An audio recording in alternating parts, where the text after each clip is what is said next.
Young Junk! Welcome to the Michelle Mission. 2 Men, 1 podcast, every black film ever made. My name is Vincent Williams, and I'm joined as always by my partner. Hey, holla at your boy. This is Len, a.k.a. the Bat Tribble. And as we close the curtain officially, because it's always Black Women's History Month around here, but officially on Black History Month, we end with the choice of Lynn Webb, the 2023 sophomore effort from director, writer, producer Tayarisha Poe, The Young Wife, a film starring in the lead role Kiersey Clemons, who is joined by Leon Bridges, and some wonderful turns by Cheryl Lee Ralph and Judith Light. Yes. But before we get to The Young Wife, and at some point the young husband, Yes. how are you, Lynn? I'm doing very well, Vincent. How about yourself? I am doing well as well. That's good. Yeah. Shout out to each and every one of you out there in the chat as we are streaming live from Young Junk, Philadelphia's premier video podcast palace, to Instagram and as well to YouTube, where all of you out there in the chat, hello, missionaries. Good evening, one and all. This is becoming too regular that we are coming to you with heavy hearts. But once again, the Michelle Mission opens up lamenting the loss of another cultural great who, if not a star of films, certainly is a subject of one of the, some would say, top 10 greatest documentaries of all time, and one of the leading cultural figures of the 70s, 80s, and 90s. And that would be the loss of the former heavyweight, 2-time heavyweight champion of the boxing world, George Foreman. Yeah. Also the heavyweight champion definitively of the sponsorship world. Yeah. Because of the George Foreman grill. Yeah. Real sad. Real sad. Yeah, real sad. It's. I mean, he's one of the last of that era. He may be the last. You know, like I'm not a boxing fan, but you didn't have to be a boxing fan. Not at all. To be aware of that George Foreman, Joe Frazier, of course, Muhammad Ali, Leon Spinks, to a certain extent, like Ken Norton, like that era. Yep. Like they were just larger than life. Yes, they were. Yes, they were. And the largest of them was George Foreman. George Foreman. He was the one who scared all of them. Yeah. He's the one who knocked Joe Frazier out. Yeah. Down goes Frazier. Down goes Frazier. He is the one who people were actually scared for Muhammad Ali's life. I mean, you should like, it's the Rumble in the Jungle. Yes. But, kind of give the context of why people were so concerned. They were concerned because George Foreman, who Muhammad Ali, coming off of his 3-year layaway, 3 years away from boxing for political reasons, and he had been stripped of the title. He had fought his way back to winning the title fight against George Foreman, who had beat Joe Frazier for the title. And George Foreman was this young 24, 25-year-old brick house. And he, like you said, he had knocked out Joe Frazier. And Joe Frazier had almost killed Muhammad Ali. Yes. So through the transitive property. This was the man, like, yo, I don't know. And George Foreman was never the greatest technical boxer, but could hit a brick and make it cry. That's how hard he hit. And this fight, which Don King put together over in Zaire, if I remember correctly, and it was going to be the biggest thing ever. And Muhammad Ali trained his butt off. Was already older. I think he was in his 30s, a young 32, 33 years old. But Muhammad Ali actually just came up on the fly with the rope-a-dope, where he just laid on the ropes and let George Foreman punch himself out, more or less, for about 10, 11 rounds before Ali finally was able to catch him and not just beat George Foreman, knocked him out. And George Foreman, who has said that was the greatest fight of his life, but he recognized that Muhammad Ali just made me look like a dummy. Yeah, he just owned it. He owned it, which was part of the course for George Foreman. Sure. I remember, again, I was not a fan and was very young when this fight occurred. But I've always remembered, and my dad talked about this my entire life, about George Foreman. There was footage of him training. Yes. And that medicine bag, which for those of you who've never been in a gym or seen a medicine bag is basically filled with, it feels like wet cement almost. Like it doesn't give. And George Foreman was punching this medicine bag, leaving fist-sized indentations in. Yes. And just the visual of that. And the force that this man could hit. And he was leaving those indentations with his right and his left. Right. It was not like he just had a haymaker right. No, it's right and his left. So it really right was and his left. Like, this is what he's going to do to Muhammad Ali's body. And quiet as kept, it is what he did to his body. Oh, yeah. If it was not for those ropes being so loose that Muhammad Ali could be back here and like cover up, and a lot of his arms and his side took those blows, there's no way Ali wins that fight. There's absolutely no way he wins that fight. George Foreman kind of steps away from boxing a little bit after that. Stays in there for a little bit, but more or less gives up boxing in a couple of years after that, and then starts a church. Yeah. Starts his church down in Houston. Second act. Builds up his family. Yeah. He has a family of Georges and Georginas. And then somewhere in the late 80s, 90s, he lends his name to the George Foreman Grill. The George Foreman Grill? And the rest as they say, is history. Yeah. Because that blows up. There is not a house in the 90s that did not have a George Foreman grill. I will tell you, my mom's house had a George Foreman grill. Of course. And over the course of my lifetime, I have owned 3 George Foreman grills. Oh, so you like them. Dude, not only did I like the George Foreman grill, because I had the countertop George Foreman grill. Okay. That was my first one. Sure. Then I upgraded and had the George Foreman grill that had the bun warmer on top. Oh, had the little plastic. And ho-de-do. No. Don't hold the dough yet. Don't hold the dough yet. Because my final George Foreman, admittedly, didn't last long, but I had it. There was a George Foreman outside grill that you could, dude. I had a balcony on my apartment. I said, "Hey, this George Foreman outside grill. Look, outside grill. Outside, yo, George Foreman al fresco, dude." I had it all. Yeah. I had it all, man. And then, if that's not enough for the man, he comes back in his 40s. Yeah. And wins the title again. Because why not? And beats the tar out of Michael Moore, knocks out this young boy about 20 years his junior, knocks him out, wins the title again. In Michael Moore's defense, I suspect all the way up until he passed, if he connected with you, he'd probably knock a lot of people out. You know what? I think George Foreman probably definitively had the hardest punch in boxing. People talk about Tyson and everything like that, and Tyson probably had more skill because he was so small, so he had to get in there. But George Foreman was tall, big, and I just watched him when he won the gold medal in the Olympics. George Foreman was just a lumbering dude who would just club you upside down. I mean, he hits this dude here and knocked him out. Okay. This Russian dude hit him here barely and knocked him out with his knuckle.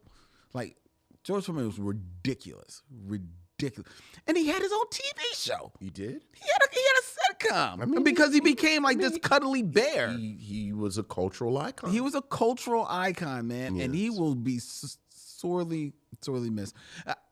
you said like he's the last of that era, right? Right. Is it possible that, and I know you're not big into boxing, I'm not. but or sports in general, but is it possible that George Foreman may have one of the 10 highest profiles of sports figures of the 20th century? I mean, 20th century, so Jackie Robinson, Muhammad Ali, Arthur Ashe, Jordan, Magic Johnson, for good and bad reasons, O.J. Simpson. Okay. I mean, that's 6, and I'm so impressed with myself that I rattled off. But actually, I should be the one to do it. You should, like these are names that I know. Exactly. When did Tiger Woods start playing? Did he play in the 20th century, or is he I think he's 21st. Okay. I think his heyday I'll take is Tiger 21st. with the Williams sisters as well? Yes. 21st century phenomenon? Yes. Yeah.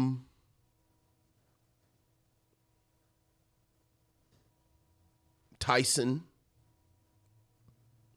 I mean, those are 7 that I named. 7 right there. Because And you haven't even touched really on football. Right. I mean, do you think he has a bigger profile than Jim Brown? He probably does name recognition. Yeah. I would say so. Okay. Importance, no. No. But I name mean, recognition? like a civilian, like Yeah. Did I say Magic Johnson? You said Magic. Dr. J, more than Honestly, probably. I hate to Dr. say J? it, he's probably got higher Q rating than Larry Dr. Bird. J. Yes. We said 20th century, so Babe Ruth. Babe Ruth, Joe DiMaggio. You getting into baseball? Mickey Mantle. Maybe Mickey Mantle. I don't know about Joe DiMaggio. You know what? You're probably right. Yeah, I'll give you Mickey Mantle. What about Jesse Owens? Even Jesse Owens, I don't know how much people really know about Jesse Owens. Once you get into that later half of the 20th century, I know that's what I'm saying. Yeah. George Foreman, Hank. Did I say Hank Aaron? I know you didn't even say Robinson. You didn't even say Hank. I think Hank Aaron maybe, but yeah, I mean he's certainly he's in there. Again, right? he is it's iconic amazing. In a way that they don't. It just doesn't happen that often anymore. You're right, but certainly not in boxing. No, and think about it. As much as he does have the 45-year-old winning the title again. He has this cultural significance, but it primarily is for the loss against Muhammad Ali, right? Which chronicled, just to name the documentary I name checked, We Were Kings, right, and the George Foreman grill. But I think it's so admirable that that's not the end of his story. Yes. Like so many people, that would be who you are. You are a chapter in my story. Yes. And I always thought it said a lot about his character and resilience that he didn't allow that to happen. Through sheer force of will, frankly. Like just sheer force of will, George Foreman said, I'm not just going to be a chapter in the great Muhammad Ali's book. Right. So. Right. But rest in peace. Rest in peace, George Foreman. Condolences to the family. All right. Let's hear from you, missionaries, which means your emails, or as we like to call them, missives from the missionaries. So what else is going on, Lynn? We have emails, Vincent. Ooh, missives from the missionaries. Ooh. Ooh. Ooh, missives from the missionaries.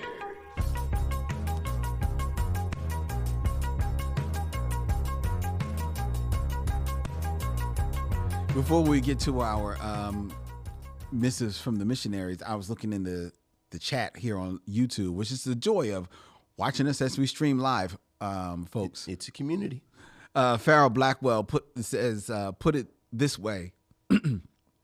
George Foreman was actually white famous. He was. He was. He was. He absolutely was. He was. George Foreman was not able to move freely through the world. No. And I see a couple of people, we started naming all these people, and I'm seeing a couple of people in the chat repping for Carl Lewis. I No. don't. Yeah. No. FloJo, unfortunately, no. Yeah. Shaq, I think, is actually probably more 21st century, Yeah, I just don't know. like his cultural Yeah. resonance. So, and somebody said Reggie Jackson. No. No. Even though he did have the candy bar, but it wasn't a good candy bar. Did you ever eat the I enjoyed the Reggie bar. You know, like the Reggie bar? No, There was a lot going on with it. yeah, it was too much. I was trying to do too much. In its defense, all the good candy bars, like, were kind of done.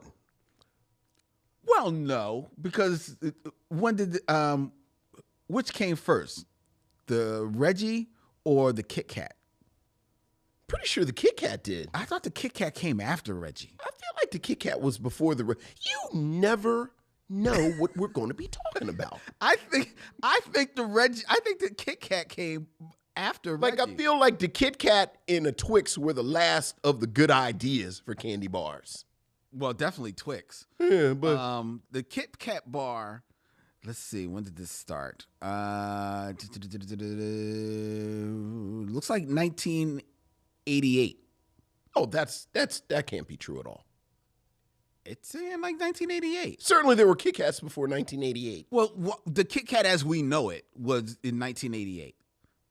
That's Okay. what it's saying. How about a which, Twix? which actually sounds about right. But wait a minute. No, the question was about the Reggie bar. Yeah, what year is the Reggie bar?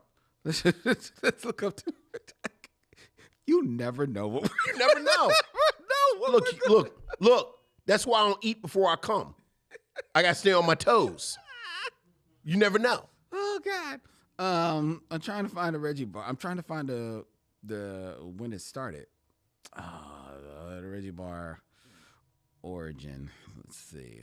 This will give it to me. Come on, AI. Yeah. Okay. That debuted in 1978. Okay. Then yeah, they should have went with what eventually became the Kit Kat then. Yeah, the Reggie bar. It was milk chocolate covered caramel and peanut. It's doing too. It wasn't good. I don't remember liking the Reggie bar. I mean, I thought it was all right, but I mean, No.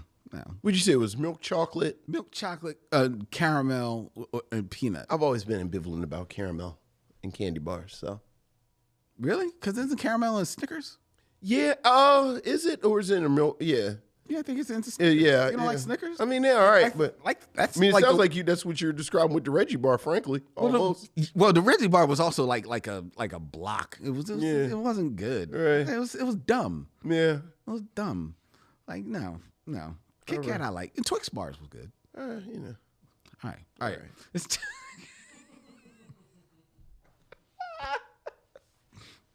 this will be a YouTube short. Sure. All right, let's get to Come on. Let's get to the emails. All right. Let's get to the emails. First email we got from Nicole Sherman. Hey, what's up, Nicole? Favorite female duets.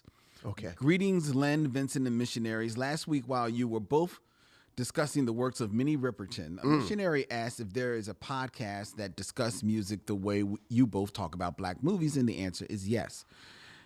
There is a podcast called Heat Rocks that ran from 2017 to 2021.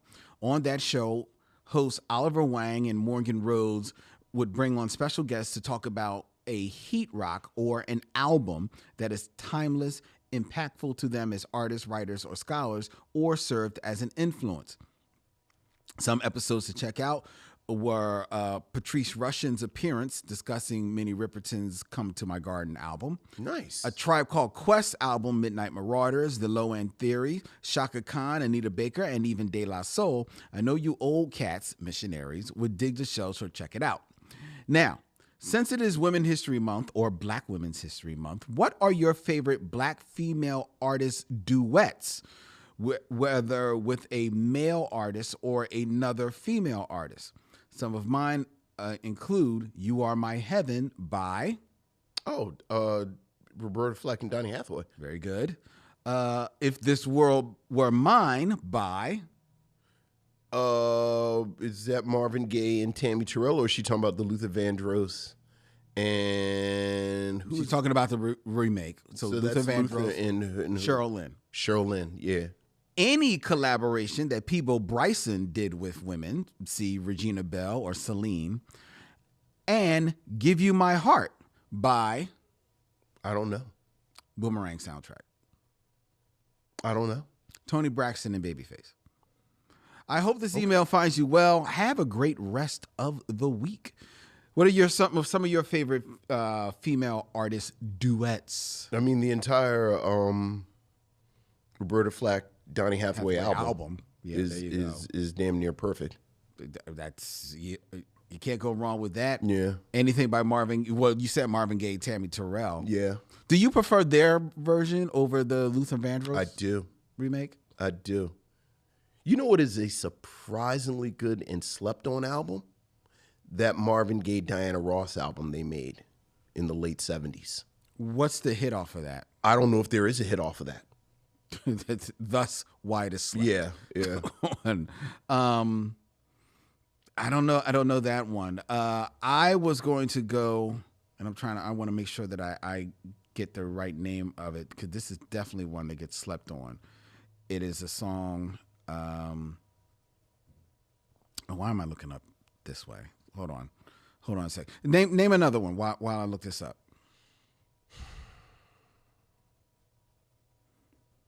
Diana Ross, she did another. Didn't she do a duet with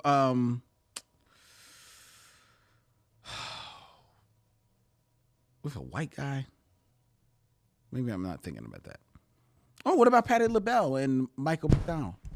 There you go, Vincent. See, and this is why Dylan helped me with Mike. See, you're always trying to get me into Philly trouble. I don't really like a lot of that era of Patti LaBelle's music. So you don't like her duet with Michael McDonald? On my own.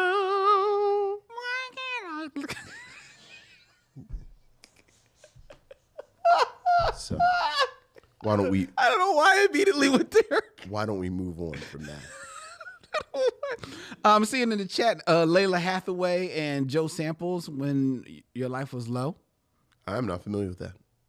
Layla Hathaway, a voice that doesn't get as much. I'm having trouble connected to the internet, which is what's slowing me up right now. Well, if you can't call it off the top of your head, then apparently it didn't leave an imprint. Oh, no, because it's a remake, and I wanted to make sure I got it. It's Close to You by Tamia and Gerald Levert. It is a remake. It appears on Tamia's album. Okay. And it is absolutely beautiful. Okay. I love that song. All right. I love that song. I want to make sure I got the right title, because people will start going looking for it. Sure. Close to You. Sure. So that is my favorite. All right. Duet. There you go. All right. Thank you for the email, Nicole. Thank you, Nicole. Appreciate you. Most definitely. All right. Let's go to an email from Sean Simmons. What's up, Sean? Good evening, Len and Vince. Hope all is well with you both. It is. Quick mention before I get to my question. I stand with Vincent. All right. As one of the 80 that love Orca. Or what I affectionately call that damn Orca movie. We are a small and tenacious group. Yes, you are. Fans of Orca. My love for the movie is kind of amazing considering how I was introduced to the film. Let's just say Orca isn't a movie that a child of the 90s growing up on Free Willy movies should be watching. No, it's not. No, because Orca bit Bo Derek's leg off. No, it's not. No, it's not. If your mom's thinking that, we'll get all these whale movies for Orca just leave them in the Orca room. was not about to play. Orca was chasing Richard Harris down. Richard Harris got on that boat. He drove Richard Harris crazy, and Richard Harris got on a boat and went out in the middle of the water messing with Orca, which even as a child, I was like, dude, just move to Iowa or something. Like, you just don't mess with the water no more. Can you imagine? I'm picturing Sean's mom. Back in the days of like the carousel DVD players. Right. So she's got Free Willy 2. Sure. It's Orca. Oh, it's probably Free Willy's cousin. Free Orca. So you're going to throw that on and just leave him in the basement by himself. Right. And he's watching Free Willy. Right. He's watching Free Willy 2. And then Orca comes on. Orca, and then they take Orca's mate and slices her belly open. Drops the orca baby on the deck of the boat. Sean's mom comes downstairs. Sean's crawled under the couch. Oh, he's like in a cold sweat. Yeah. Oh, my God. All right, Sean continues. My question has to do with a theme that has been present in recent episodes of The Mission. Black famous versus white famous. Okay. Recently, I was involved in a conversation about Outkast's 2003 double album, Speaker Box / The Love Below. Okay. Which is one album is black famous and the other is white famous. Interesting. Which is very true. Oh, wow. That's actually really true. 100% true. For those who may not know, Speaker Box was Big Boy's solo record and The Love Below was Andre 3000's solo record. Pretty much everyone but me. Right. Everybody loved that one song off of Speaker Box because it sounded like an Earth, Wind, and Fire song. Yes. Yeah. Pretty much everyone but me was on the same page with Speaker Box being black famous and The Love Below being white famous. I contested that both albums are black famous and that the single track from The Love Below, Hey Ya, is the only track 20 plus years later that white audiences still lose their mind over. That's the only song from either album that is playing at whatever the big white folks event is. Black folks cop for it, but you aren't choosing Hey Ya at the cookout or Essence Fest over The Way You Move. Mm-hmm. I could be wrong, but that hasn't been my experience over the years. What, being wrong? I love that. I love that for Sean. Yes. You're not wrong. Yeah. You're not wrong. I was 19 at the time of the album's release. I remember that time period so vividly. Big Boy releasing the first single and then Hey Ya and The Way You Move being released on the same day. Both songs blew up, but Hey Ya took on a life of its own. That album was destined to become a multi-platinum success, but went diamond on the back of Hey Ya. Sadly, though, because of that, the Speaker Box album becomes forgotten and the rest of the singles released are from The Love Below. However, the rest of the singles released from The Love Below didn't capture white audiences' attention like Hey Ya did. BET moved on to Prototype and Roses, but MTV was still on Hey Ya. Curious of your thoughts on Outkast during that time period, and the question above, is one song enough to consider an album to be white famous? I think so, because I think most albums have a hit single. One hit can right. Yeah, really. And then that's the album. Like you know, just staying. I'm trying to like for some reason Bruce Springsteen popped in my head. Okay. Like, was there another hit off of Born in the USA? Oh, I'm sure there was. Could I name one? No. Right. But I'm sure and there in 2025, if you ask just random person, what is the hit? Well, yeah. They would say Born in the USA, and certainly that's an iconic album. Most certainly. But what about one song making an album white famous though? I think so. Because I think that certainly is what propelled Andre 3000 into white fame. Like he had a cartoon. You know, he kind of had an acting career for a second. Mm-hmm. And I think 90% of that was off the back of Hey Ya. Yeah. Speaking of cartoons, quick aside. Okay. I happened upon the new animated series from Kevin Hart. I've seen Lil Kev. And? It is not. You just brought it up to say that you didn't like it? Well, it's not, okay. Not so much that I didn't like it, and I didn't like it. Mm-hmm. But I was disappointed in it. Because not only do I don't think that is that funny. I don't think it's that original. Mm-hmm. And the idea is not really that original. It's young Kev. Right. It's supposedly living in Philly. But considering where he is, you know, in entertainment, mm-hmm. the level that he has reached, mm-hmm. I expected the animation to be better. Yeah. It looks real cheap.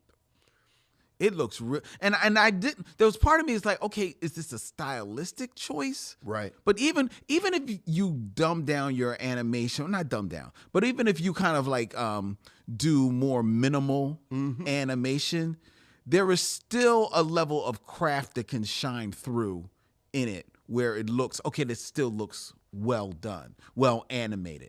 This does not look. It does not look well made at all. And I was just really disappointed that I would almost at the point like if I were him, I would like shut this down. I would be embarrassed for this to be out there.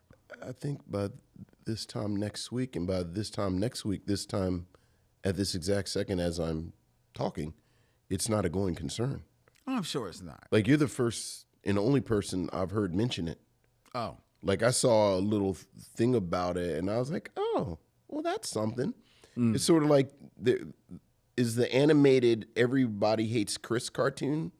I said animated. Is the animated Everybody Hates Chris still a thing? Like, is it still I don't know. happening? I don't know. You know, I think there's so much noise that you have to make a concerted effort to get signal through.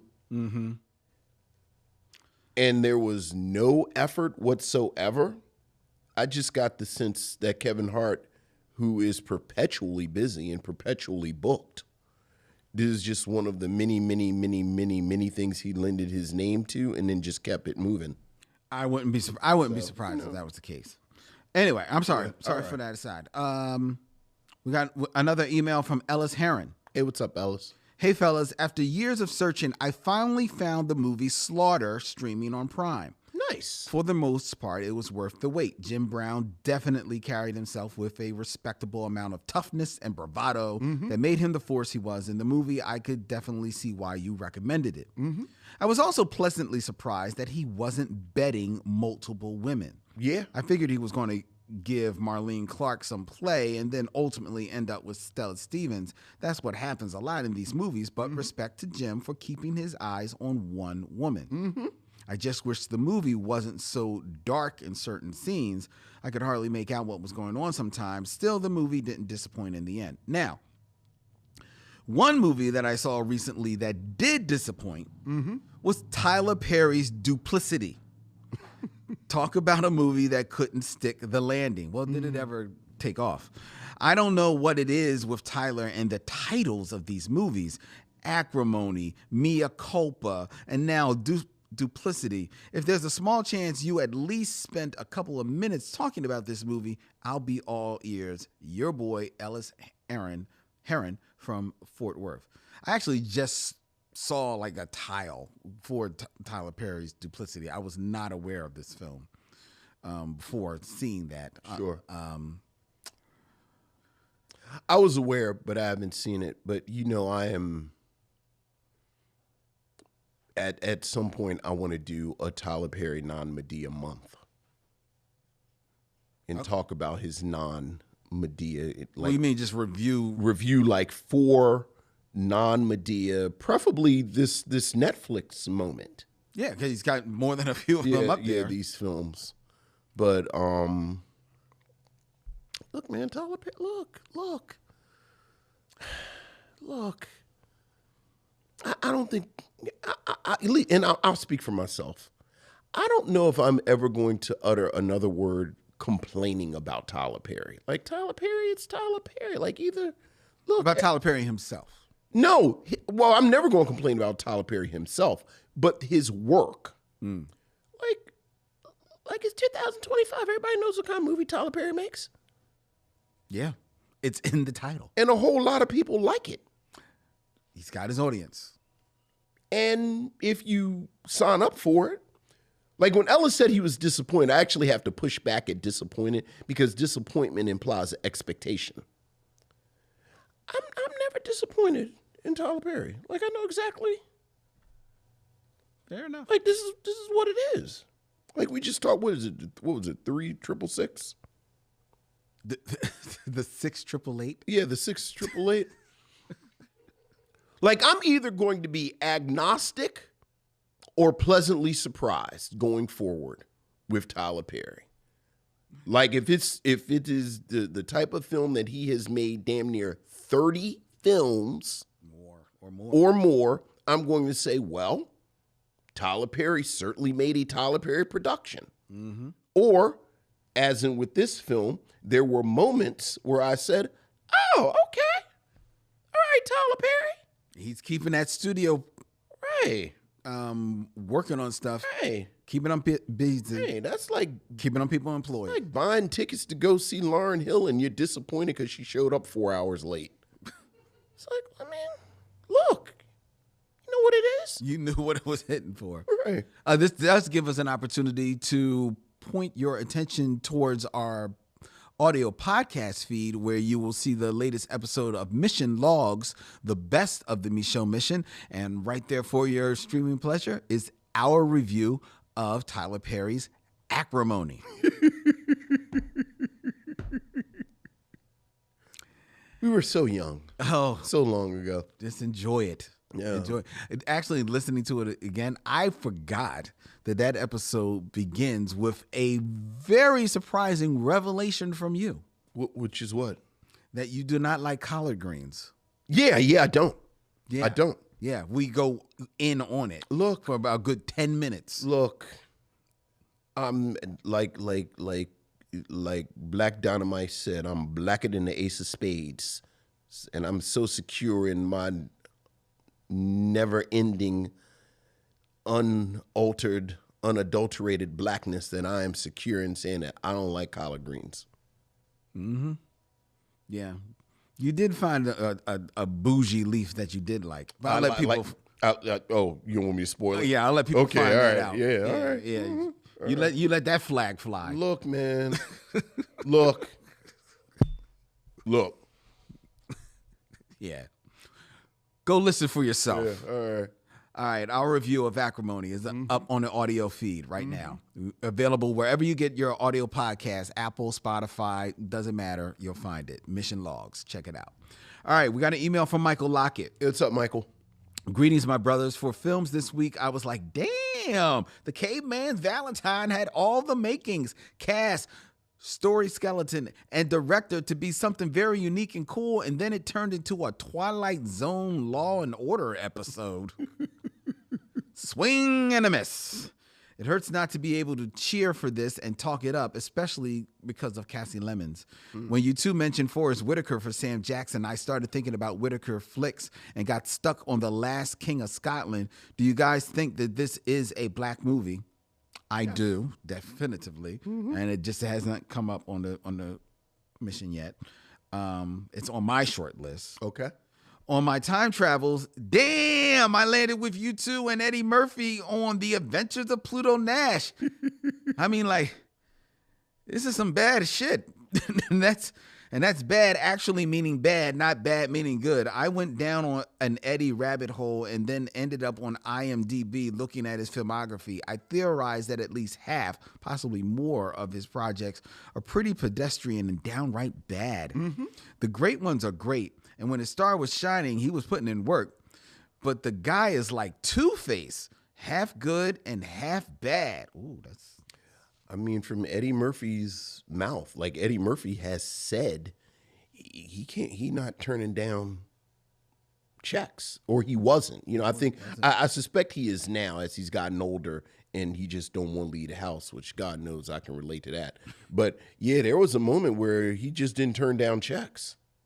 Finally, I felt all warm and fuzzy over the Heavy D talk. Instead of ranking MCs, I usually try to figure out the best verse by any artist or member of a group. For Heavy D, even though I love the first verse of Who's the Man from Blue Funk, which is the album, the verse I think is his all-time best because it's sharp, tight, and to the point, is his verse from Stop the Violence, Self-Destruction. Okay. The mashup group. All East Coast MCs getting together. What do you think was Heavy D's best verse? All the best, Michael Lockett. Oh, I'll leave that to you.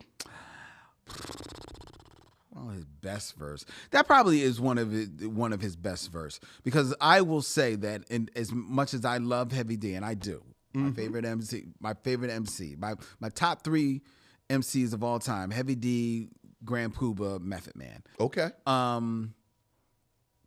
But I will say that Heavy D, even sometimes when I find myself like listening to like some of my favorite Heavy D, I mentioned it during last week. He did sometimes chase a trend, and I could hear his trend in his songs, or he fell victim to the time, because there's like one famous rap where he like, you know, speaks in derogatory terms about gay people, and it's of its time. Sure. But I always cringe when I find myself going to that lyric. Sure. So I will land on Self-Destruction. Okay. That was and it is definitely tight. He actually gives the writes out the verse right here. I'm not going to do the rap for y'all. I do like his verse on Don't Curse. I like his verse on Don't Curse. I guess it's just because but so many people on Don't Curse are better, you know. Well, they're better rappers, yes. Yeah. But his verse on Don't Curse is probably is my favorite Heavy D song. Okay. Even though it's like, you know, it's like 9,000 MCs on there. Yeah. But it probably is my favorite Heavy D song. Who's your favorite verse on Don't Curse?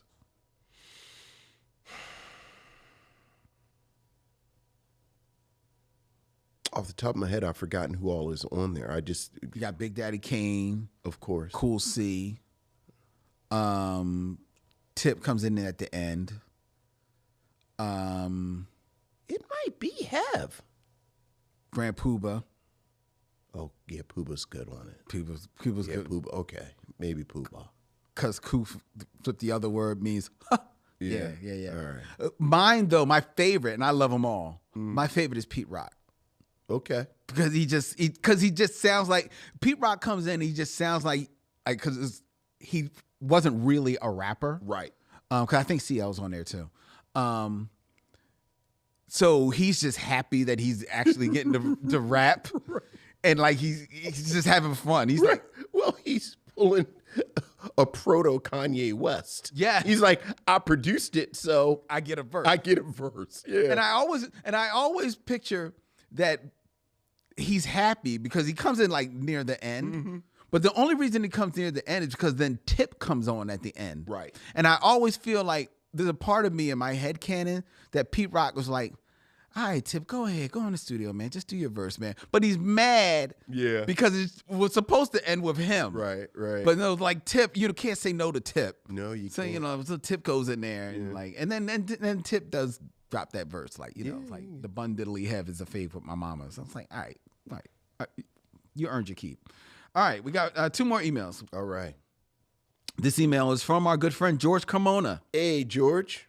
Evening, gents and missionaries. As insightful and informative as your reviews are, it's moments like last week's episode where you guys have to pivot, but still create that warm and inviting atmosphere that says, I could go get a drink with these cats while chopping up movies and music. Oh.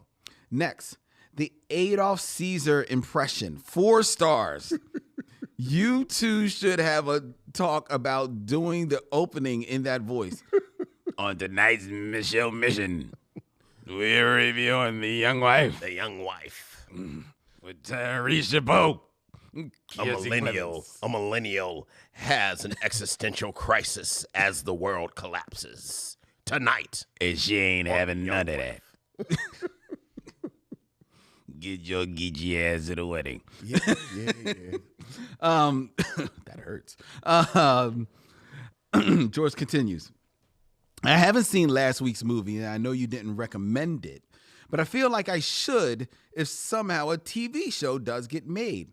It can be Romulus solving the mysteries outside of Steve Martin and Martin Short's building. Like in the alley. Like he's just a wandering, unhoused detective that should probably be medicated. You know, I can see that. Look. I can see that. As for Dennis Haysbert, he can play off type and be the person who made bad choices like he did in Heat. That's right. Forget that he's in Heat. I did. He's not for long, but he's right. he's in there. Yeah, I actually forgot. Yeah. Another choice to play Romulus, Jeffrey Wright. Or, to switch it up a bit with some gender bending, Viola Davis. Ooh, Viola Davis might be good with that. Yeah. Here's my problem with Jeffrey Wright.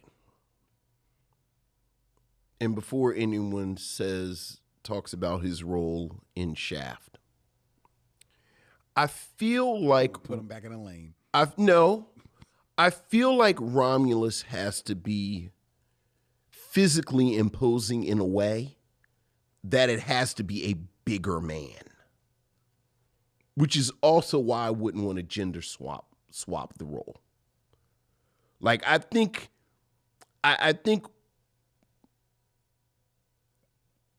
It's not really intimidating in the. Oh, I 100% disagree. Yeah. I think like the best right. scene in the movie where he comes back to the cocktail party. Oh yes, right. And he kind of goes into an episode, and you realize that this isn't a quirky kind of you know, mascot that this rich white guy has brought up. Like this guy's a little imposing, and I think if it's not Harry and the Hendersons exactly, and I think that if you do the series in my head, I need somebody that every now and then is going to make people uncomfortable. Yeah, I see that. So. I see that.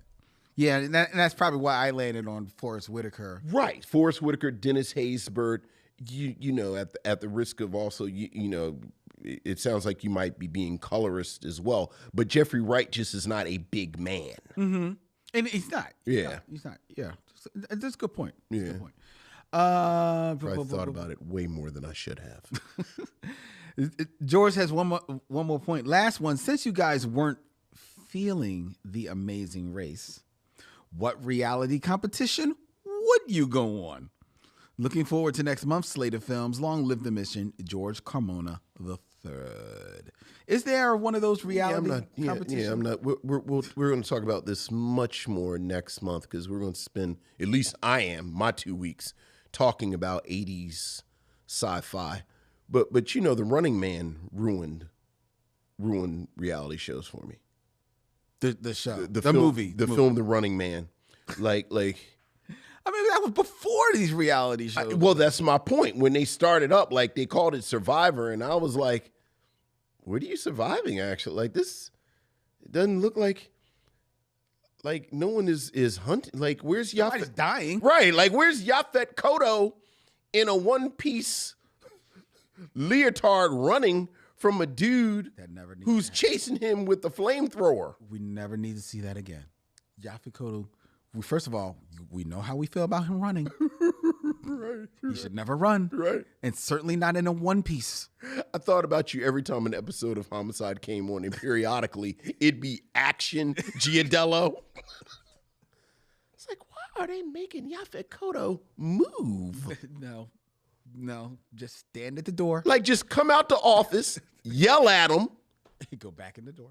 It's too much red on my board. And then go back in the office and speak Italian. And sit at your chair. Right. Sit at your chair. But Frank. Right. That's all you need. All right, we got one more email. And this is from Jacqueline Akins. Hey, Jacqueline. I'm late to the missionary party, but working hard to catch up. Hey. Have you reviewed Pinky or Intruder in the Dust? Juano Hernandez was the shit for little black girls growing up in the 1950s. We have not. I haven't heard of that second one, but Pinky is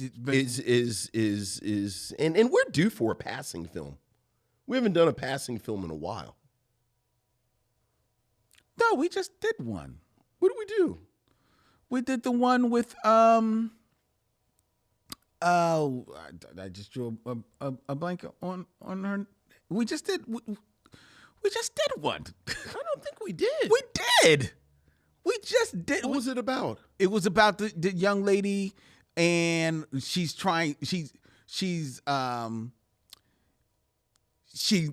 not passing, but her girlfriend is passing, who's married to the white guy. We did not do Passing. No, it wasn't called Passing. You just described Passing. Just You watched Passing maybe, but we didn't do Passing. Well, we reviewed it. We did not Just review. talking to somebody. Oh, here we go. Here we go. Here we go. You did that on your other podcast, apparently. Here we go. Wait a minute. It's with Yeah. With the old girl. It's Tessa Thompson. Tessa Thompson. Yeah, we did not review that. Why did I watch? I just saw that movie. I'm sure you watched it and enjoyed it. We may have talked about you watching it. And I watched it. I just saw it. Yeah. See, this is why why I don't watch these movies except for Yeah, right. No, you did Passing on your other podcast. Yeah, I didn't do it. I did. I swear. I watched it though. I watched it, and I thought I reviewed. Maybe it's because I had a discussion about it. Yeah, with somebody else. But there were no. Did you record the discussion and then put it on Apple Podcasts? Let me check. Right. I swear. Oh God! You could not tell me that if. And yet here I am telling you. Could not tell me I did not have this conversation with you. Mm-hmm. Oh, my head hurts.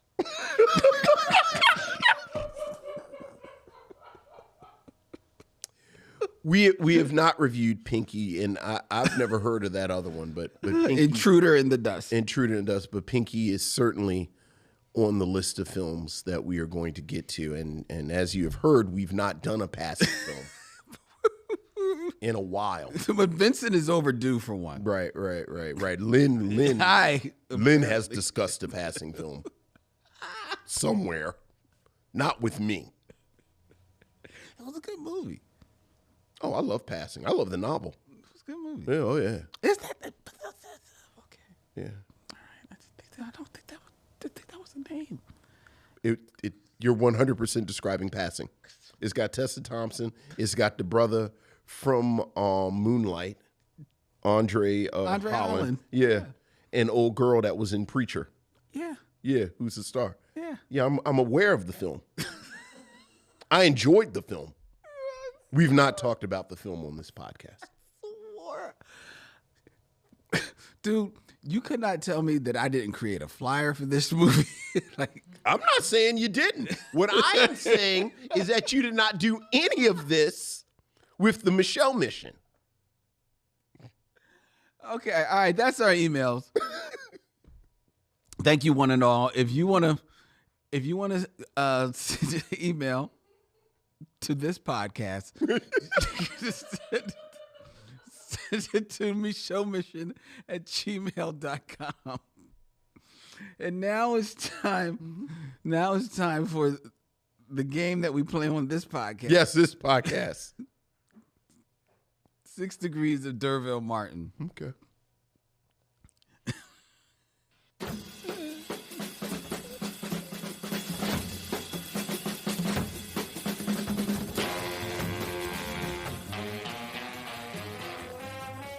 Confused with 6 Degrees of Denise Nicholas, which we do on the Another one, right? Exactly. All right, 6 Degrees of D'Urville Martin, where Vincent had 6 films or less to connect D'Urville Martin to these actors. Vincent, in honor of George Foreman, who we have recently lost, Okay.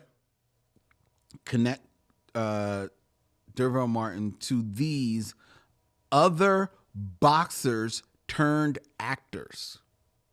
Oh, interesting. Okay? In 6 film or less, Okay. connect D'Urville Martin to Tony Danza. Oh, that's a good one.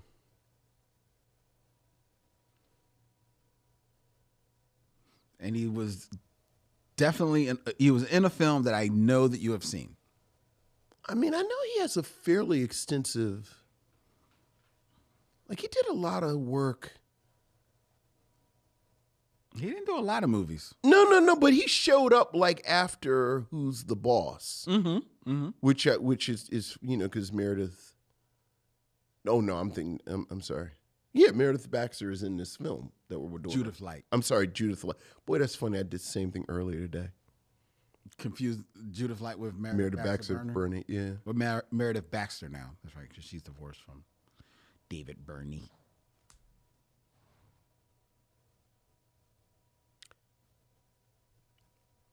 Is he in Angels in the Outfield? He is in Angels in the Outfield. Okay, there you go. I'll do it like this. D'Urville Martin. Oh, yeah, okay. All right, yeah, I'll get to him quick. Yeah, I'll get to him quick, actually. Because D'Urville Martin is in the final come down with Billy D. Williams. Mm-hmm. Billy D. Williams is fighting the scourge of syphilis in the Scott Joplin movie about Scott Joplin, the scourge of syphilis, where it's heavily implied that Scott Joplin gave syphilis to his wife, played by Margaret Avery. Yes. Who is, of course, in The Color Purple with Danny Glover, who's in Angels in the Outfield with Tony Danza. Very good, Vincent. Okay. Well done. Yeah. Well done. What else is Tony Danza? Well, the movie that I take it you saw Angels in the Outfield? Yeah. I've actually never seen the film. Quietly, I love them baseball movies. Really? I do. Major League, Angels in the Outfield. There's tons of what's Sandlot. Sandlot, but like I like the like with some type of twist. Oh, the movie is some kind of twist. So what? What's the? I'm saying Major League. What's the one with Charlie Sheen? Oh, what? 8 Men Out? No. Well, they made 2 of them. Speaking of Dennis Haysbert, because that's where I actually saw Dennis Haysbert the first time. Isn't it? That's not Major League? Well, what's the one with the women? Oh, that's A League of Their Own. League of Their Own. Right. So I like like quietly, I like them baseball movies. Okay. Weird stuff happening. All right. That's not baseball. There's stuff. Yes. The movie I know that you have seen was Cannonball Run 2. Is Tony Danza in Cannonball Run 2? Yes. And guess what the name of his character is? Tony? Yes. I knew that because by the time they got to Tony Danza, all the cocaine was gone. You'll be Tony. You're an Italian palooka. Does he play Italian palooka? It just says Tony. Yeah. It just says Tony. Does he wear like a black T-shirt with the sleeves cut off? I don't know to that extent. Like a black T-shirt with the sleeves cut off? I know that Tony Danza also was in an Academy Award-winning film. What? Crash. Oh, my God. I bet he doesn't tell people about that. I bet he does. Who was he in Crash? I bet he's one. Want to know his character's name? Is it Tony? No. Okay. It's Fred. It's Fred. Fred. He's a little older by then. He probably has on a suit. He said, "I want to be Fred." I want to be Fred. Yeah. No, I bet he's one. I bet he's the only one that capes for I was an Academy Award-winning film. I know. I feel like we've all collectively decided to never speak of Crash again. I feel like he's probably bought his own Oscar. Right. Has it up on his shelf. Yeah. Shout out to him. All right. Very good, right. Vincent. All right, next. In 6 Film or Less, connect D'Urville Martin to Gina Carano. Oh, yeah, her silly behind. Barely had a career and then destroyed it, being a bigot. Yeah. And I do mean barely had a career because I don't know, like she talk a whole lot of smack for somebody who no one misses. Well, she was on her way to a comeback. She blew it up. Right, all right. So she's in Deadpool, isn't she? She is. Yeah, she was pretty big in Deadpool. Yeah. Yeah, all right. right. Because that's when her star was really right. starting to shine. Right. And then she said she won't start hating people that don't bother nobody.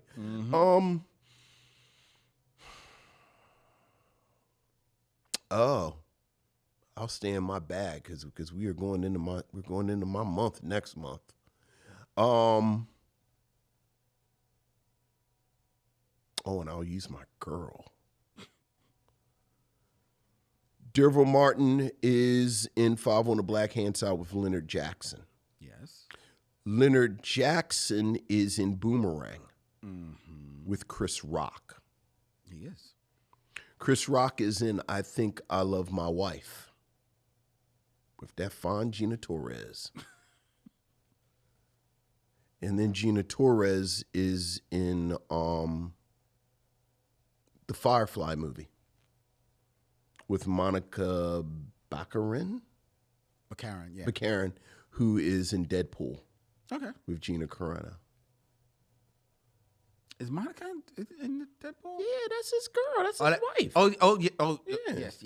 And you're saying Monica. That's why, because her name is not Monica. It's Marina. I'm sorry. Marina McCarran. Because when you said Monica, I was thinking. I actually, and I said McCarran, but I was actually thinking of Monica Bellucci in my mind. Right. Which is why I was asking why she was in Deadpool. All right. Yes, Marina McCarran. Yes. Another. All right. Very good, Vincent. Well done. Well done. All right. Boxers. Yeah. It's George. Sure. That connect the dots. You should have did two Georges. I could have. But, I mean, who are you going to do? George Clooney and... George Papard? I guess I could have did George Papard. George Papard actually probably would have been a little hard for you. I mean, I'm just going right to Breakfast at Tiffany's. See? Like, I'm certain he was in other things, but I just know him from Breakfast at Tiffany's in the A-Team. And that gets you to Jane Fonda, and then you're off running. Isn't it Jane Fonda, right? What, in Breakfast? No, it's Audrey Hepburn. Audrey Hepburn. Oh, the great Audrey Hepburn. Yeah. I'm thinking about New York. All right. Well, there you go. 6 Degrees of Derville Martin. Now it is time for our review of The Young Wife.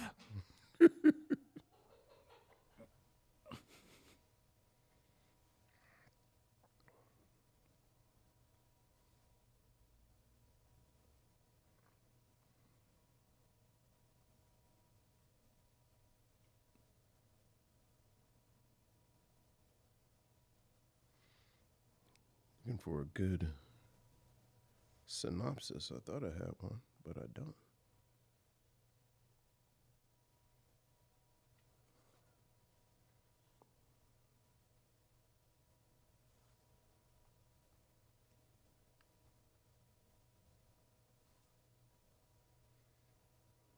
All right.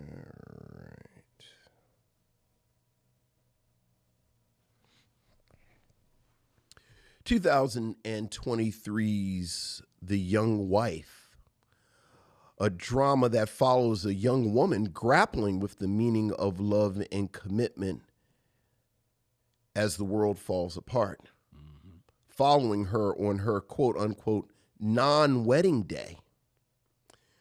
Written, directed, produced by Tayarisha Poe, and starring Kirstie Clemens, Cheryl Lee Ralph, Judith Light, and Leon Bridges. This film was the choice of Lynn Webb here on our last week of Black Women's History Month here on the Michelle Mission. Lynn, what would you like to say about The Young Wife? Well, I chose this film primarily looking for, films. I was looking specifically for films that were directed by Black women. Sure. Right? So I found The Young Wife and saw that it was a sophomore effort of Tayarisha Poe, right out of Philadelphia. Yeah, So it's like, boom, gotta go. She directed Sela and the Spades, which was an audacious coming out party, and this was her follow-up. So I was really interested in that. And then two things struck me about this. One, that I saw that Kiersey Clemons was starring in this. And Kiersey Clemons, who we were introduced and the world was introduced to when she is one of the stars of Dope. Yes. A few years ago. And then she's slowly been making her mark in Hollywood. And quiet as kept for 5 minutes. She is the best thing in the movie The Flash. Okay. Because she plays Iris West in there.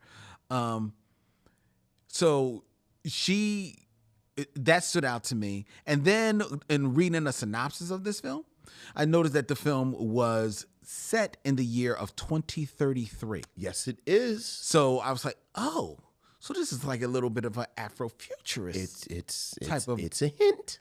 Right? It is. Which I thought, this makes it a perfect, leeway into April, because that's when we are going to be covering Afrofuturistic and Black sci-fi. That's right. For Octavia April. So this is a perfect leeway into that.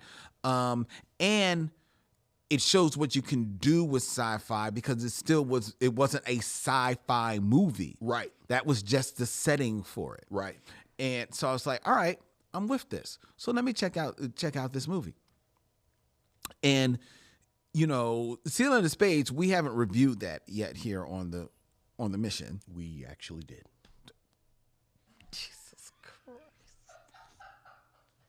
I knew we did. Mm-hmm. I knew we did. I knew I saw this movie. Keep going. Go ahead. Just keep. Just. Because I watched it again. I didn't remember it. Yeah, I know. I was like, I like this movie. This just means nothing to you. What we do here means nothing. We've done 400 movies. I'm just a passing fancy. Oh, Lord jeez. Mm-hmm. Oh, my head.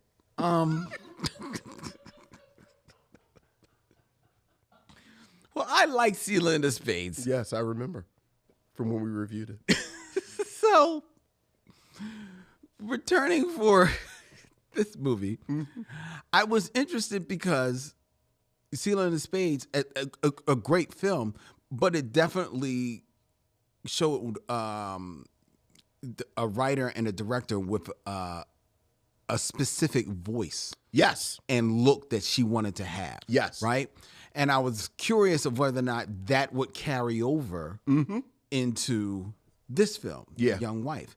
And I was very, very pleased to see that not only does it carry over into The Young Wife, but you can see the her being even more confident. Yeah. And just going for it for stylistic choices, for the storytelling elements, and setting this film in the year of 2033, and yet still it has a futuristic bent, even though the setting of it is very, pulls from the 60s, the 70s, the 90s, and some of the trappings and the settings and the lighting and some of the set design and some of the especially like the phones that are used, the camera, some of the technology that is on display in this film. There are little hints that it may be 2033 when you're looking behind. You become the lens of a camera that one of the characters is walking around with. But for the most part, the whole idea of this being set in the future really just it's spelled out in like this almost cultish or communal viewing experience that everybody has on these televisions, and how everybody like stops in the middle of the day for these meditation breaks. Right. Like almost as like, like programmed to stop and, smell the roses. Yeah. More or less, right? This film, it stars Kiersey Clemons, as you mentioned, as a young young wife who is trying to Celestina, who is about to become married to River, played by Leon Bridges. And where we join her at the day of her wedding, not wedding party. Right. Where her in-laws are invited over, River's mother, his 3 sisters, and his grandmother, all of them white presenting. Right. Though River, Leon Bridges, is a black man. Right. And I think one of his sisters might be Asian. Oh, yes. One of the sisters is Asian. And his grandmother, who Cookie, played by Judith Light. Yeah. Who's it's like a hoot in this movie. Yeah. Oh, yeah. A hoot and a half. And then you have Celestina. Her friends come over. 4 of her friends come over who are like, and she definitely has. Even though you learn that she was. Had a corporate job, but she definitely has more of an artistic bent view of life, which you also learn she has given way to at this moment in time.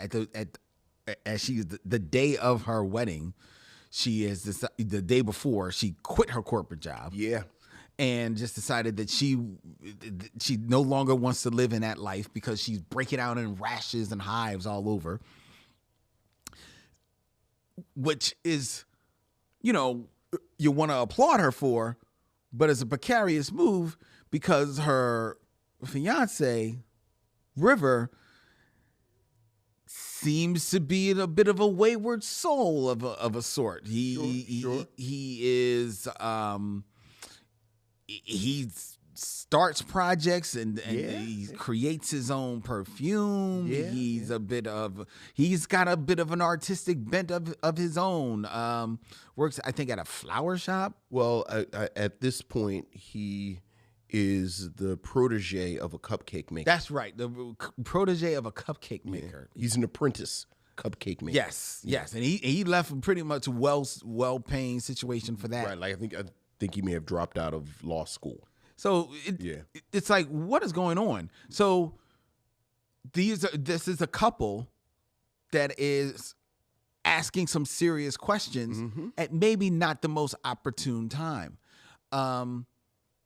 And by virtue of that, they have their family and their friends asking some serious questions, like they're excited for their wedding, excited for this party that's happening.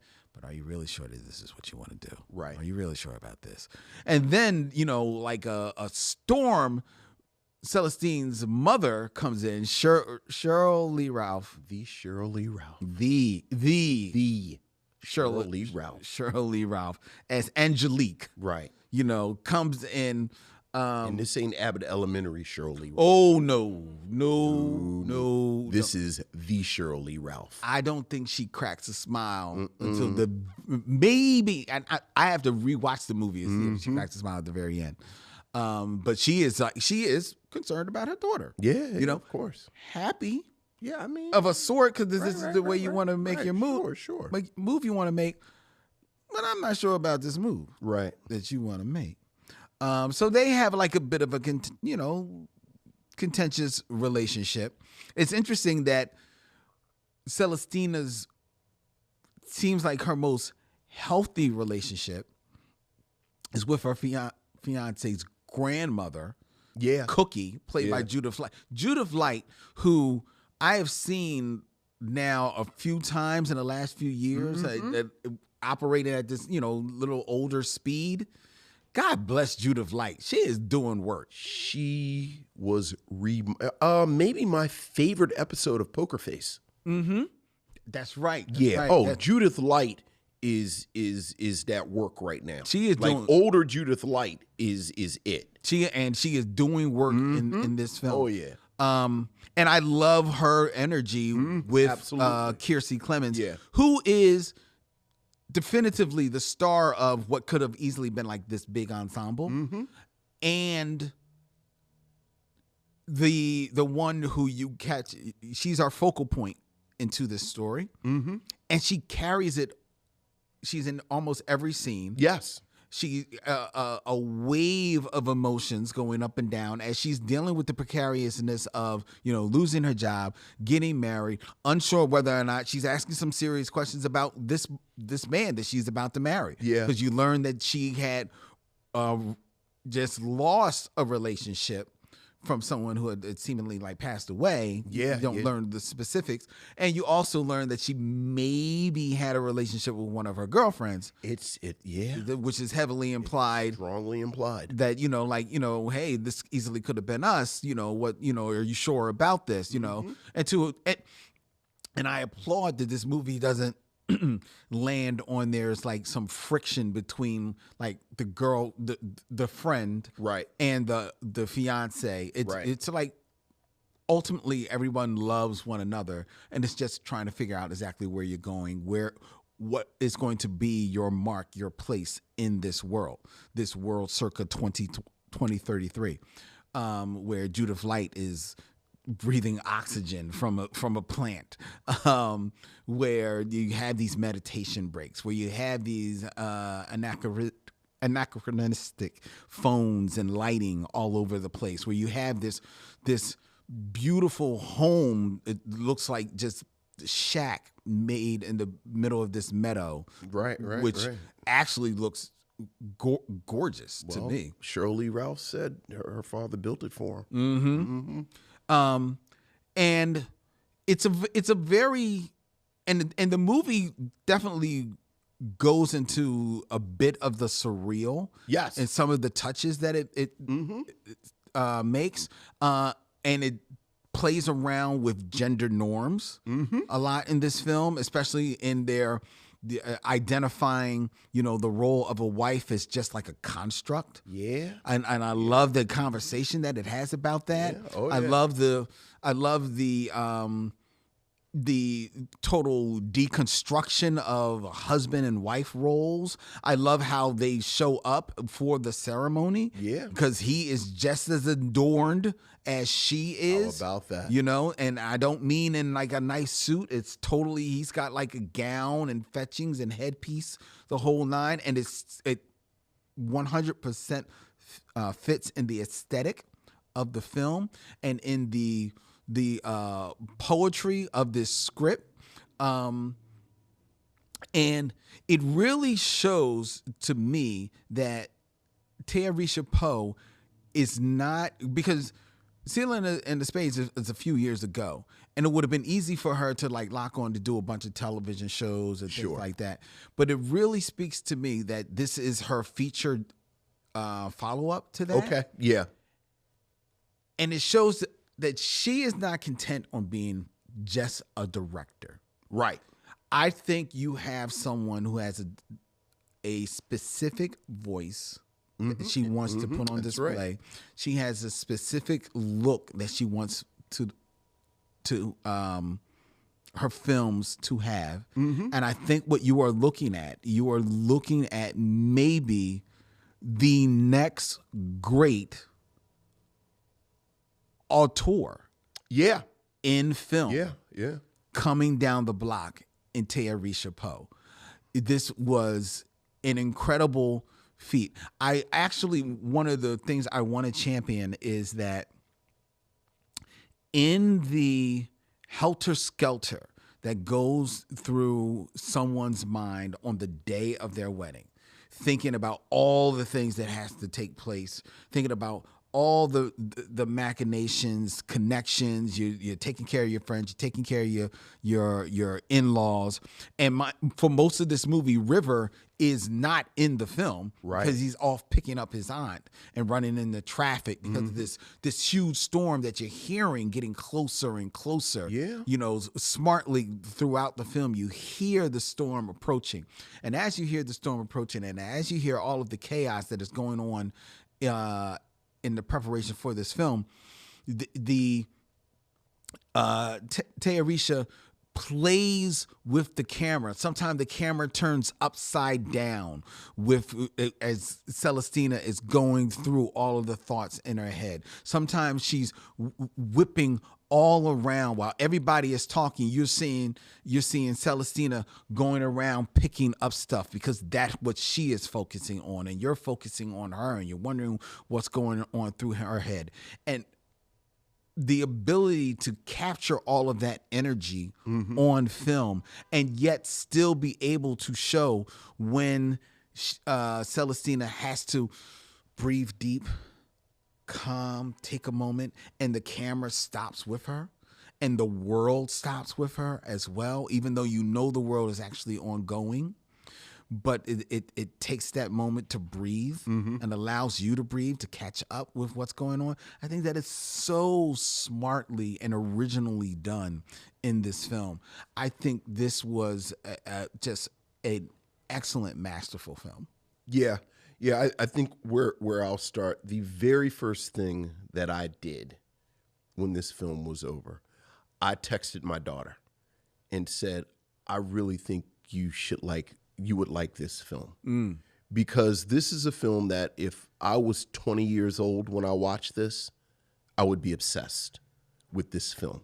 Yeah. I think this film is such an examination of this present moment with young people. And you know, you'll excuse me, I always get the years, you know, millennials and Zoomers and this, but I think there's so much about this film that comments on the lives of young people. As you mentioned, this is her wedding day.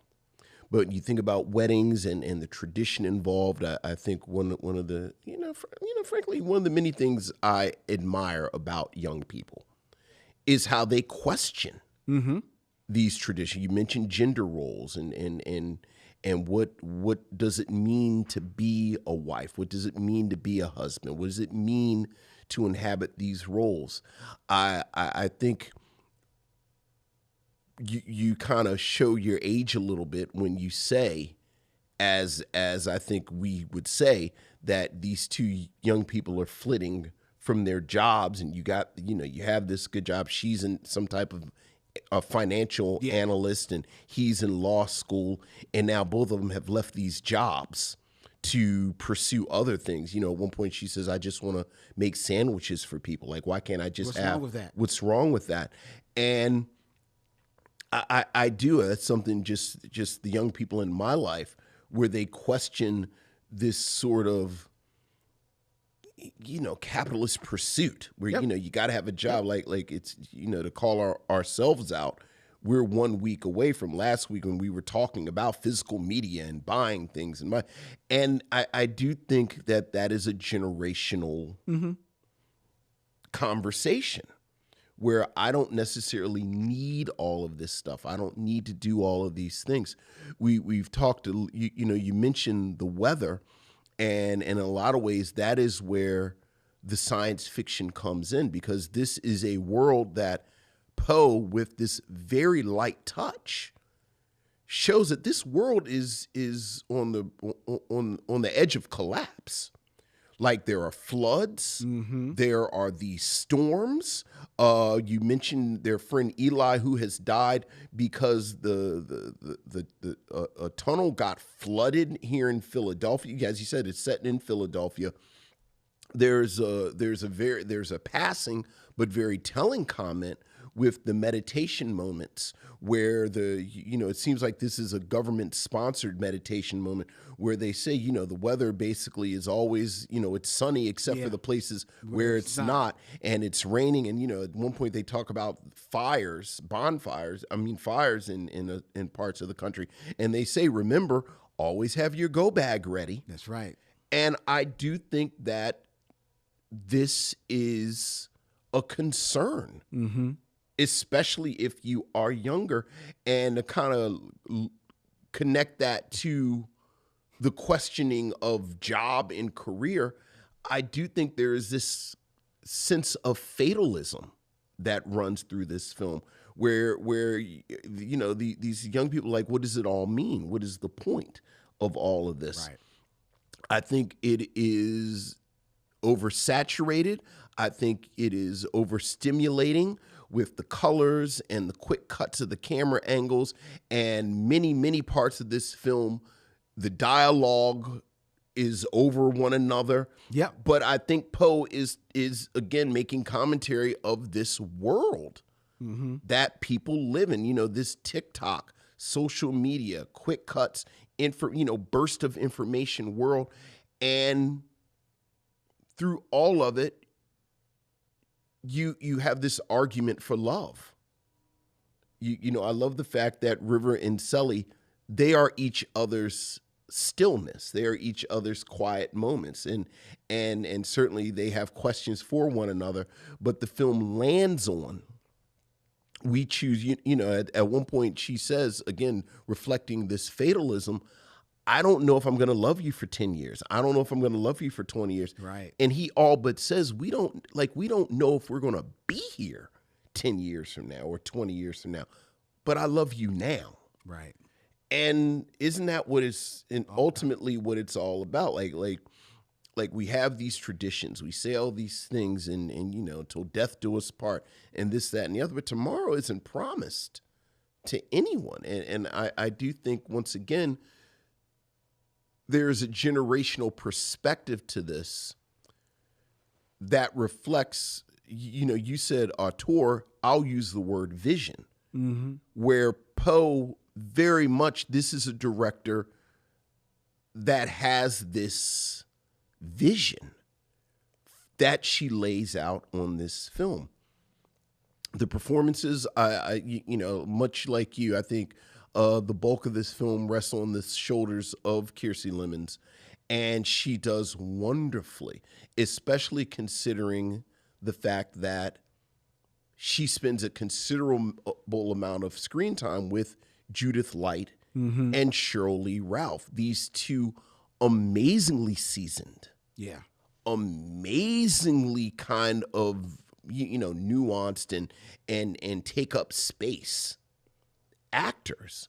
Like there's this wonderful moment where her mother, plays by Cheryl Lee Ralph, shows up and gravity shifts towards her. Like the film knows this is Cheryl Lee Ralph, and then they kind of, the sun has come in, right? And she's dressed in all the yellow, and then they kind of lampshade it, where at one point she goes to light a cigarette, and the entire cast swoops down to try and light it for her, because this is the Cheryl Lee Ralph. But Kiersey Lemons is right there with her. The costumes are wonderful. The lighting. There's another film that we've been watching over the past few weeks where I just love the cinematography and the way things are lit. And again, when River, played by Leon Bridges, who I didn't even know was an actor, shows up, you get the kind of, it diffuses and softens in a way that you don't get in the rest of the film. And I did, like I said, if I was 20, I would be obsessed with this. Like I feel like this would hit me like between the ages of like 20 and 25, like Blade Runner hit me. Like you and I always talk about, like Blade Runner hit me. I was at the right age where it kind of crawled inside of me, or She's Gotta Have It in School Days. And it is, even though I'm not 20, I can appreciate just how good this is, and much like you, I think this is a wonderful follow-up to a film that I liked, and it very much shows her growth, and I'm looking forward to much more. Me too. From her. And you said it, it's a perfect. I love this kind of science fiction. Yeah. Like I very much like this very much could have been something that we showed in April. Oh yeah, yeah. At Bryn Mawr. I don't think I wasn't thinking about that. Yeah. I do like that. I do like this science fiction. I love the story. I do want to stay on for a second because we're definitely giving all the flowers that are due to the writer director. But Kiersey Clemons is, I think, someone who, for the most part, has been pretty smart about her career as well. She was not the star of Dope, which was her feature debut. Right. But she has been slowly getting her name out there. She does some voice work as well. As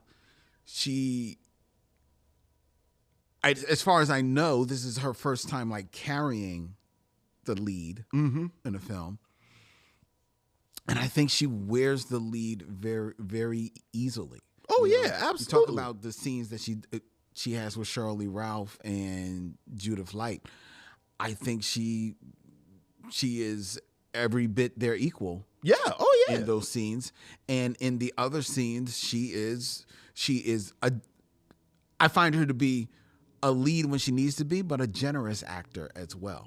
Yes. Which is very, very important and not always present, especially at that age. Not that she's like crazy young. I think Right. she's 30, but Yeah.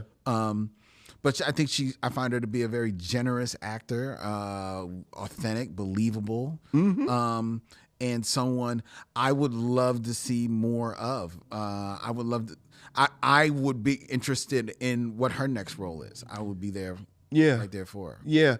And something else I wanted to underline that you mentioned, and again, speaking of the Youngs, I did like how very deftly, very subtly, the film implies that she and her female best friend, girlfriend, may have had a relationship, but it's not a big deal. Nope.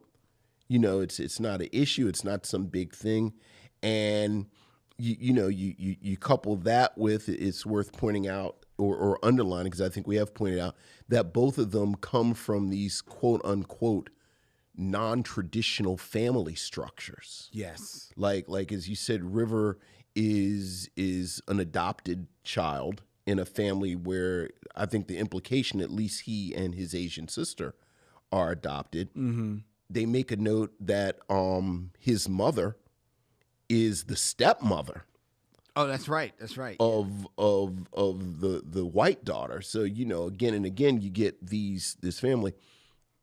I don't know if Kiersey Clemons herself is biracial, but I inferred that she's biracial in this film. Like the way Shirley Ralph describes her deceased father, and he kind of, there was just something about the energy, the way she described him. Yes. And with the other aspects of the familial relationships, I really did think Tayarisha Poe was shining a light on, this is what modern family looks like. This is what families look like. And in 2033, what we would think is non-traditional is just family. At one point, River actually says that. He says us, your family. And I just love that. Like, I loved all of that. It really is this kind of holistic look at this world of if not tomorrow, of this afternoon. Yeah. Now, the only thing I'll ask of you, because they're really, outside of her anxiety over the day, the only real conflict of a sort in the movie is because Celestina has quit her job. Yeah. And everybody seems to know except River. Right. Because she purposefully did not tell River. Yeah. And once he does show up, she doesn't waste any, well, once he does show up, she doesn't waste any time pulling him to the side, seemingly to tell him. Right, but I got the sense she was pulling him aside just for that, again, that quiet and stillness. I think it was the quiet and stillness, but I got the feeling that she was going to lead up to it. But at that moment, you realize he tells her. Everybody has told him already. Right, because, and which makes sense because, like he said, there's us. Right. It's the family. Right. And that really is the only conflict in this movie. And that is, and I say conflict with quotations because it's not much of a conflict. Like he definitely is in his feelings about why she didn't tell him. Right. You know, not so much about what happened, what you did. What you did is what you did. We'll figure it out. But why couldn't you tell me? Right. And there's a discussion to be had about, because she says she didn't tell him because more or less she knew how he was going to react. Mm-hmm. And she just wasn't prepared for that in that moment. And he was, but you still should have told me. Yeah. You should still, I mean, like, what kind of relationship is this? Is that that you're not telling me, regardless of what you think, how you think I'm going to react. Right.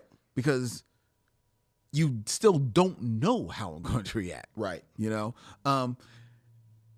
And there's a part of me that was like, okay, the next time you really see them together, he pretty much is kind of like buried it. Yeah. And he probably is buried it, one, because of the day. Mm-hmm. And two, because ultimately the most important thing is like, well, how are you feeling? Right. Because this is what I would have done. Right. So let's get straight to there. And there's a thought of, in other films, you might have seen more of their discussion. Yes. About that. You would have seen the ramification. They would have walked off not talking to each other for a minute or something like that. And while I applaud the decision to not go that route and then just cut to the, okay, what are we going to do? Mm-hmm. Like, what happened? What are we going to do? I'm here for you, whatever. I applaud that decision. I could see, and in reading some reviews, some of the reviews talk about how there's not much story there. Right. Yeah. And that leaves you like, okay, well, yeah, I can see that. It doesn't bother me, but I would be interested, you know, and it especially doesn't bother me considering, you know, it's not like you don't know that she can, you know, Tayarisha Poe can't tell a story because right. Sela and the Spades, it is right. That's a actually very plot heavy, exactly, very plot heavy movie. Absolutely. Whereas this one is more a moment in time. Yes, which definitely tells you what she can do. Yes, her masterfulness with storytelling. But I could see if that was a knock that somebody had. I don't.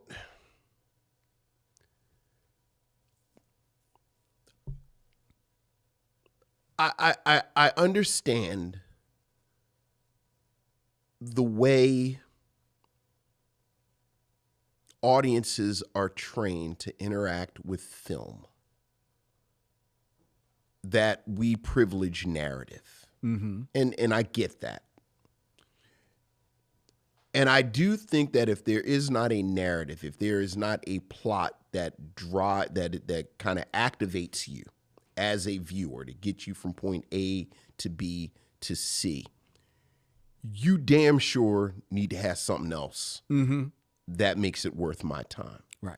And I think, you know, and I quite honestly, I think it's crass to use this term with this film, but the world building, again, I really do think, I really did view this, like I said at the top, like this is really from my interactions with you know, my students, my nieces and nephews, my young cousins, my daughter to a certain extent. Like this really was, and I'm not going to say there aren't other films like this, but frankly, I've not seen a Black director talk about this moment like this, and I'm just unaware if young white directors have. Yeah, I me neither. It really did strike me how this articulated this moment that we find ourselves in, and even the lack of conflict between the two of them after she quits her job. I saw that once again as this reflection of like that's just not how we're built. Like, I'm not going to work at a company for 25 years and then have a pension and they're going to have a party when I retire. And like this generation and their relationship to work just isn't like that. That's right. Like for us, if our partners quit their job, like we gonna like, hey, you can't just be quitting no job. It's a job. That's right. But I think if you're 30, I don't know, and they're not even 30 because remember at one point they're playing young. They're saying they're going to plan her 30th birthday party the next year. Yeah.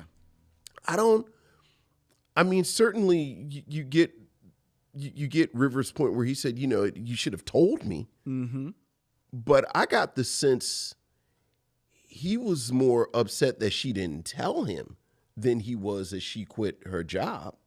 Oh yeah. I mean, again, that's what he's an apprentice with the cupcake maker. Yeah, he realizes he can't stay but so high on the hill. Right. No, I think that's you're 100%. Yeah. Like that is his issue. Yeah. But again, look, I don't knock people that need a plot. Like you need a plot, you need to like the visual aspect of it, the sensory aspect of it, all of it. If okay, look, it ain't a whole lot going on as far as the plot, but I think there's some wonderful performances. I think it looks wonderful. Again, as you said with the word auteur, this is very much a complete vision of an artist on the screen. Yep. I did want to say this, and I've been meaning to mention this for a few months. This aspect of science fiction where it's just sort of the setting, but as we were just talking about, it's not part of the plot. Mm-hmm. If you like this movie, and this is from my book, Missionaries, there was a book that came out in 1990 by a woman named Elaine Perry called Another Present Era. Another Present Era. And it is a book that also doesn't have a lot of plot, appropriately enough, like passing is part of the narrative. But it's kind of set in a near future, and there are environmental concerns like this, like they actually talk about flooding and earthquakes, and this is back in 1990. And I always describe Elaine Perry as, imagine Octavia Butler had a cooler older sister. Okay. Because this came out in 1990, 3 years before Parable of the Sower. Oh, wow. Okay. So it's real cool. It's real atmospheric. It's not as good as Parable of the Sower, but it's got this same, like it made me think of it. This film made me think of it. This, make sure you have your go bag and, and the floods and the way they react when they hear the thunder. Yeah. And this sense that there is something else happening. Mm-hmm. Now, I'm putting y'all on game because it's out of print, but you can still find copies of it. I strongly suggest you go find a copy because it's got like this it's got like this little following that's, and shout out to Michael Gonzalez, missionary Michael Gonzalez, legendary writer from the 90s. He put me onto this. I follow him. I read his book Twitter and stuff, and he talked about it. But Another Present Era, go find a copy of it. Fantastic. But what's the name of the book again? Another Present Era, Elaine Perry. Okay.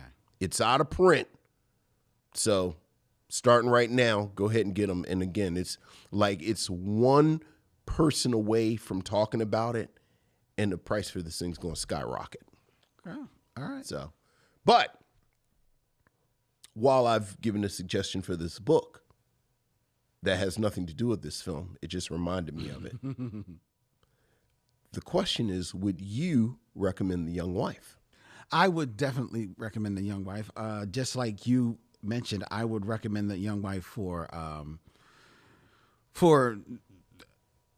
it's must-see viewing for people of a certain age, because I think it does definitely speak to that generation that we're in now. I actually was thinking about that as well as I was watching the movie. It's like, oh, this is definitely like at their speed. This is like, They were like this. I think it's thoughtful. It's beautiful. It is funny. It is you know, I don't know how like dramatic it is, but you know, it's serious. It when it needs to be. And I think it is really a very, very heartfelt, authentic piece of filmmaking that everyone should check out. I agree. I agree wholeheartedly for all the reasons that we've talked about. I think it's a great love story. I think it's a great science fiction film. It is. Actually, I think the performances are fantastic. You know, I joked a few minutes ago, Shirley Ralph obviously is having a pop culture moment because of Abbott Elementary, but it's so funny, you know, she plays this kind of buttoned up school marm on Abbott Elementary, but you know, this is the Shirley Ralph. Like, she's one of the original divas. And she is at full Shirley Ralph in this film in a way that, frankly, as I'm scrolling through my head, I don't know how much Shirley Ralph has had an opportunity to shine in film. I don't think like so this, at all, really. Like, you know, she's in The Distinguished Gentleman. She's in, you know, The Mighty Quinn when she's very young. But when I think of Shirley Ralph, I don't like the great Shirley Ralph. There's not that great Shirley Ralph performance on film. On film as in her full glory. And I think this is a great showcase for her. Yeah. Like you said, the acting is fantastic. Yeah, absolutely. Yeah, I think, and I think it's, I do think it's a great showcase for her. I don't think it's as great as Abbott Elementary ultimately is. No. As far as a showcase. Sure. But I think this is, it definitely is one. And she's a woman who, you know, we always talk about actors, especially actresses, black actresses who, you know, didn't get the opportunities that they deserved. And I'm certain there are more than a few opportunities that passed her by. But I always have gotten the sense from Shirley Ralph that she is a woman that has made specific decisions, 100% choices, 100% about how she wants to, you know, lead her career. I thought it said a lot about this film that she agreed to be in it. So did I. Because like you said, I don't think she just signs up for stuff. Nope. But that speaks to who she's signing up for. That's there you go. Exactly. Yeah. There you go. She want to be in business with Tayarisha Poe, and so do we. All right.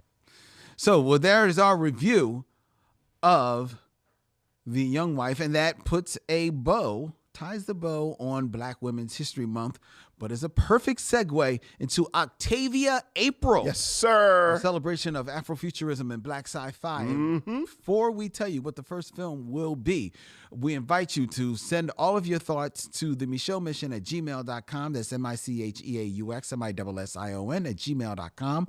You can follow the Micheaux Mission on the social media of your choice, whether it be Instagram or we even got a TikTok, at Micheaux Mission. Find our show, whether or not it be the audio podcast, which is on Apple or Spotify or wherever you find your great audio podcast, or on YouTube, where you can hit the bell and be notified of when we put up our new videos or when we go live every Tuesday night at 7 p.m. live from Young Junk, Philadelphia's premier video podcast palace. If you want to book yourself and your crew in one of the fabulous studios that they have here, then email our buddy Dylan at youngjunk.com. That's DYLAN at youngjunk.com. All right. Next week, Octavia April. It jumps off. Yes, sir. And we are starting in style as Vince has us digging in the crates. The crates of the 80s. Yes, sir. As we all go all the way back to 1985 to a man named Dennis Quaid and an Academy Award-winning actor, Louis Gossett Jr. His follow-up. Yes, to Officer and Gentleman. Vincent has finally plucked one of the films from the longest short-lived shortlist on Earth. 1985's Enemy Mine. Oh, I got a lot to say about this film. Next week, here on The Michelle Mission. Until then, he's Vincent, I'm Len, and in parting we say, We'll see you when it's time to meet again.